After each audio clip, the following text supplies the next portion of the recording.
The ratings are in for this past Tuesday's edition of WWE NXT on the CW. Powerhouse Hobbs reveals he wasn't cleared to travel to AEW Dynamite after his brawl with Big Bill on AEW Collision Homecoming. Jon Moxley interferes in the Jeff Jarrett vs Claudio Castagnoli match last night on Dynamite, with MJF appearing after the match.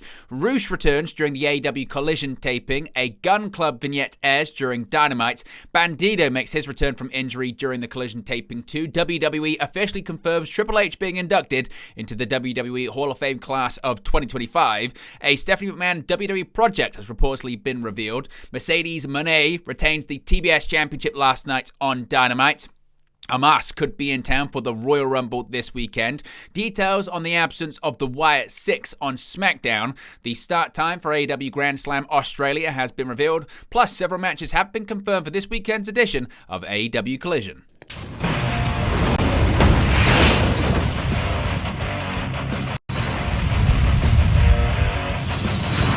Hey guys, welcome back to Wrestling News 365. Hope everyone is doing very well. As always, there are plenty of news stories to get into in the world of professional wrestling. Let's begin with the ratings for this past Tuesday's edition of WWE NXT on the CW network. Of course, recently NXT has been hitting high viewership numbers, and with WWE NXT Vengeance Day right around the corner on February 15th, the January 28th edition of NXT built anticipation for the brand's first premium live event of the year with a number of high-profile moments. Fallon Henley retained her NXT Women's North American Championship against Shotzi, all while Stephanie McMahon waited in the wings. Bianca Belair and Naomi retained the WWE Women's Tag Team Championships against Metaphor, and the Dream Team of Bayley and Julia defeated Cora Jade and Roxanne Perez.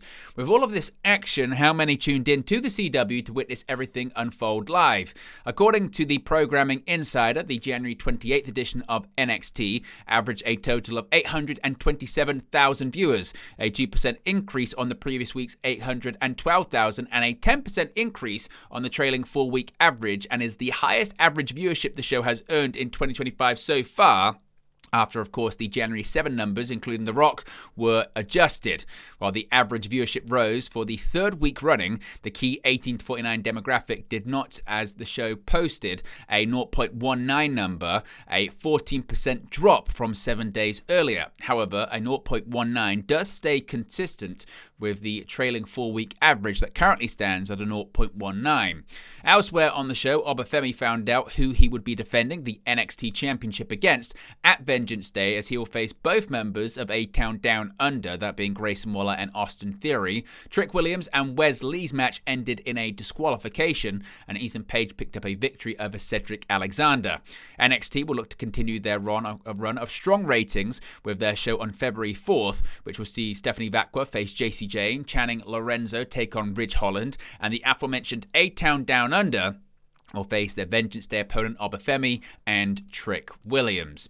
Now, Powerhouse Hobbs, he wasn't cleared to compete last night, and that led to some changes to AEW Dynamite. On the January 29th edition of AEW Dynamite, Powerhouse Hobbs sent in a promo announcing that he wasn't cleared to travel to this week's show after the events of his brawl with Big Bill on the January 25th edition of AEW Collision Homecoming.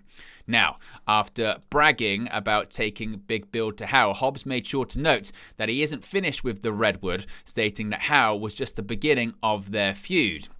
And when it comes to this led to a bit of change for Dynamite last night. Fightful Select's Sean Ross Sapp reported that he had learned that Powerhouse Hobbs indeed was not cleared, which is why we ended up seeing this pre-tape with him. He was actually at the venue and willing to perform. Hobbs had stitches that were not healed up yet and was told that he needed an additional week before being cleared. Hobbs reportedly was heavily factored into Dynamite and Collision, and as a result there was a domino effect of changes, and it looks like again those changes were because he was not medically cleared. Now, Jon Moxley, he got involved in the Jeff Jarrett match last night. Jon Moxley prevented Jarrett from getting a title shot. The January 29th edition of AEW Dynamite featured a pivotal match for Jeff Jarrett as the last outlaw faced Claudio Castagnoli in a singles contest. Jarrett was hoping to win the match so that he could score a shot at Jon Moxley and the AEW World Championship.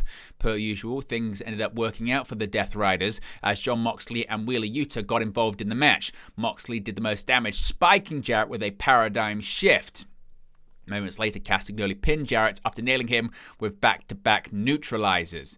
Now, after the match, MJF came to the ring and capitalized on a tired Jarrett by clocking him in the head. So it looks like, of course, Jarrett, as for now, will not be getting the shot at the World Championship that he desires.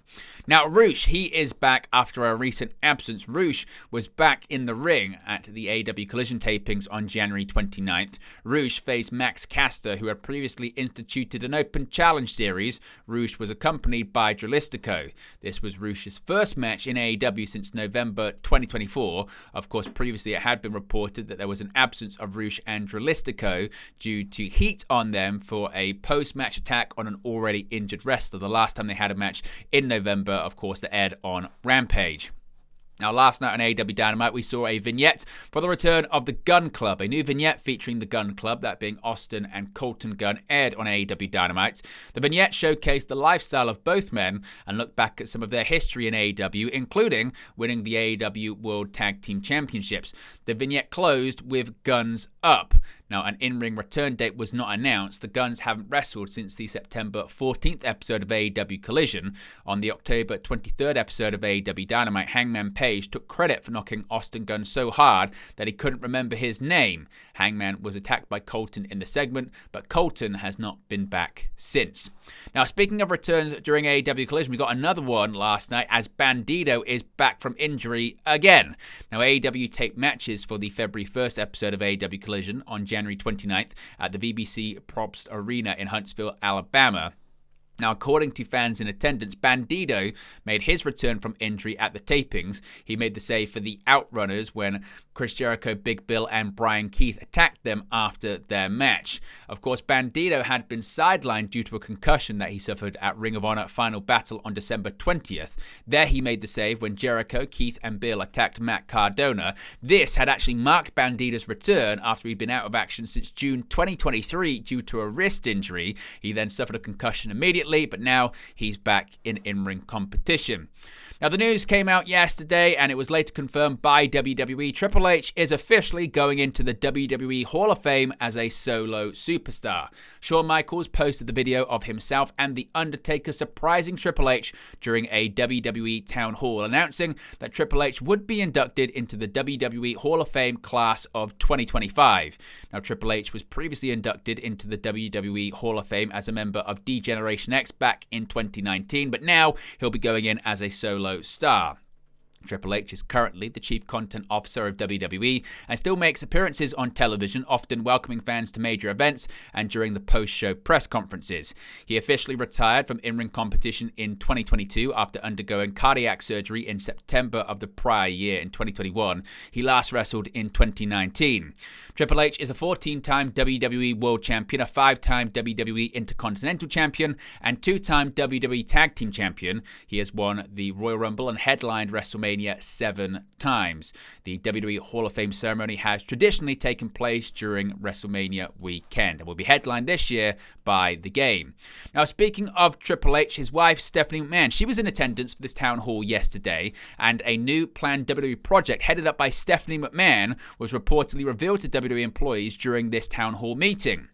As I mentioned, WWE held a town hall meeting yesterday, which has already provided some big news in the form of Triple H being announced for the 2025 WWE Hall of Fame class. Now, PW Insider has broken some more news that was revealed during the meeting in the form of a new project featuring Stephanie McMahon. McMahon has reportedly been working on a project similar to ESPN's NFL series Peyton's Places, which, as described on ESPN's websites, reveals seminal moments in NFL history through conversations with former players, coaches, and other key figures about football and its cultural impact. The report notes that McMahon has already filmed content for the project with Stone Cold Steve Austin, Cody Rhodes, and several others. There were no details revealed regarding the timeline, as it was just said to be something that's in the pipeline being worked on for the future. So seemingly, of course, we get any more details on when we can expect to see that or any announcements, we'll let you know in a future video.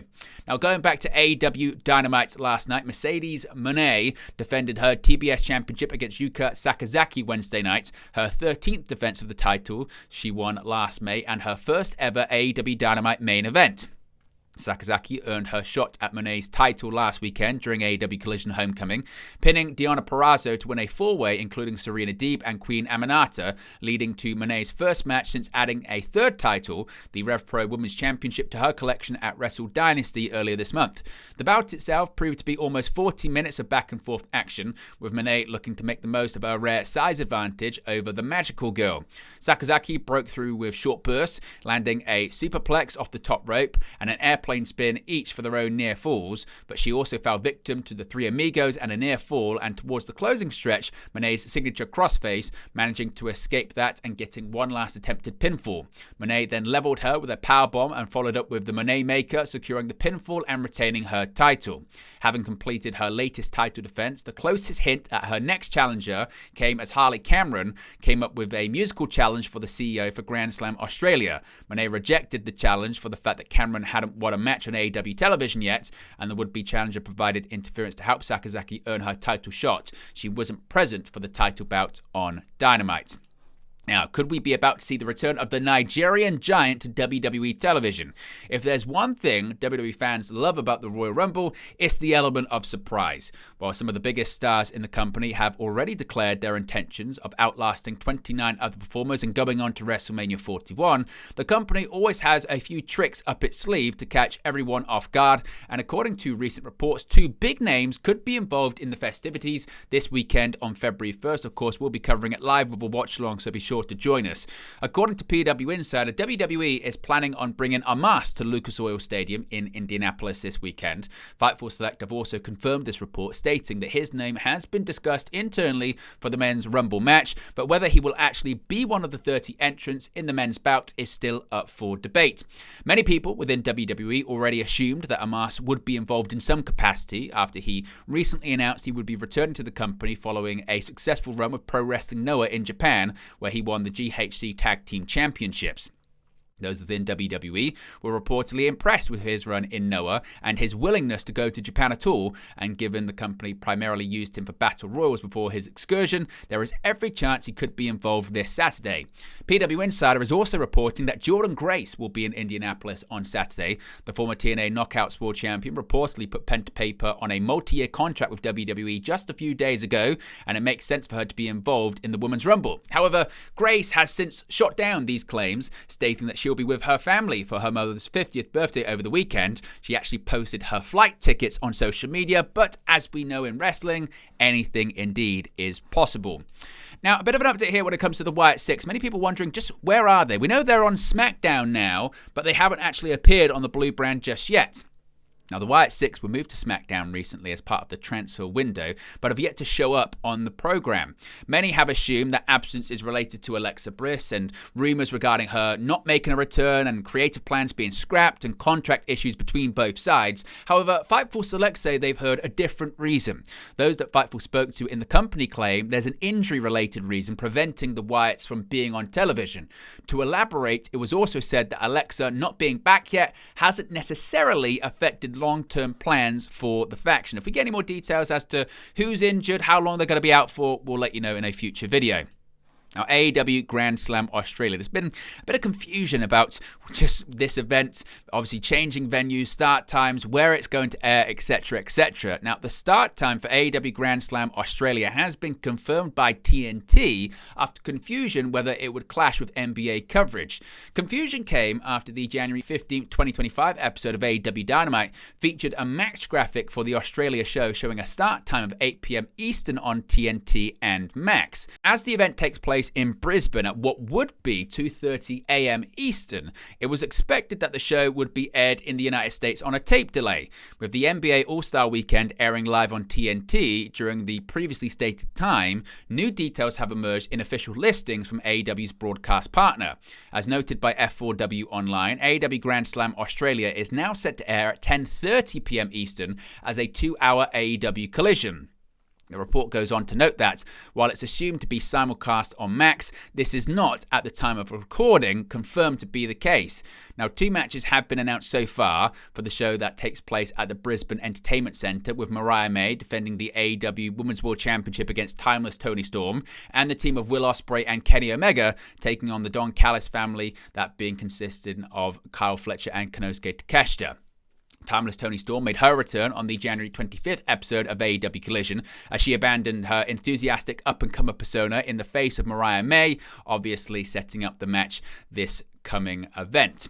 And finally, several matches have been confirmed for AEW Collision this weekend. First, the show will feature a huge title match as Daniel Garcia will defend the TNT Championship against Lee Moriarty and Kyle O'Reilly. Also, FTR, that being Dax Howard and Cash Wheeler, will take on the Death Rider duo of Jon Moxley and Wheeler Yuta in a Mid-South street fight. Furthermore, the Learning Tree, consisting of Chris Jericho and Brian Keith, will take on the Outrunners in standard tag team action. The tag division will also feature a bout between the duos of Samoa Joe /Hook and Nick Wayne /Kip Sabian. Fans will also get the chance to hear from Timeless Toni Storm. Meanwhile, Deonna Purrazzo and Taya Valkyrie will seemingly be looking to seek revenge on Harley Cameron. But there you go, guys, the latest pro wrestling news for you. Be sure to smash a like on the like button. Be sure to subscribe, bottom right-hand corner. As always, let me know your thoughts in the comment section below, and I'll speak to you again very, very soon. Hey guys, thank you for watching, listening, streaming, or however you come across this video today. Be sure to click on the video on the right there to watch our next video, or click the bottom there to subscribe, or the bottom right hand corner. Thank you very much, and I'll speak to you again very soon.